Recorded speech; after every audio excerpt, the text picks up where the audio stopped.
રામપુરી જોઈએ છે, રેમ્બો જોઈએ છે કે ત્યાર પછીથી બીજું કોઈ ચપ્પુ જોઈએ છે? અરે ચિંતા છે નહીં, આવી જાવ નવસારીમાં, કારણ કે નવસારીમાં ચપ્પુથી હુમલો કરવો એ તો હવે નાના છોકરાઓના ખિસ્સાની વાત છે. કારણ કે ગઈકાલે જ નવસારીની અંદર 3 ઘટના પ્રકાશમાં આવી છે, જે 3 ઘટનાઓની અંદર ચપ્પુ વડે હુમલો કરવામાં આવ્યો છે.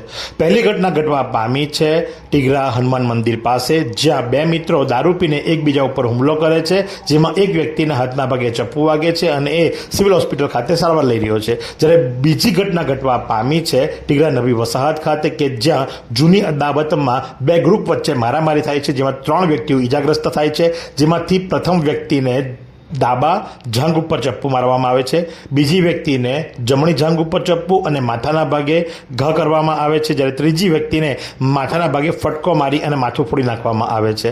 તો આ પ્રમાણે બીજી ઘટના ટીગરા નવી વસાહતમાં ઘટવા પામી છે, કે જ્યાં જૂની અદાવતમાં 2 ગ્રુપ વચ્ચે મારામારી થઈ છે. તો ત્રીજી ઘટના જે ખરી એ જલાલપુર ખાતે થઈ હતી અને ત્યાં પણ ચપ્પુથી હુમલો કરવામાં આવ્યો છે. એટલે કે એક જ રાતની અંદર નવસારીમાં 3 સ્થળો ઉપર ચપ્પુથી હુમલો કરવામાં આવ્યો. એટલે હવે તમારે ચપ્પુ લેવા માટે અંબાજી કે ચોટીલા જવાની જરૂર નથી. નવસારીમાં આવી જાઓ, જાત જાતના ચપ્પુ મળી રહેશે અને કદાચ પોલીસ કોમ્બિંગ કરે તો કદાચ એક દુકાન પણ ખોલી શકાય, એમાં કંઈ નવી વાત નથી.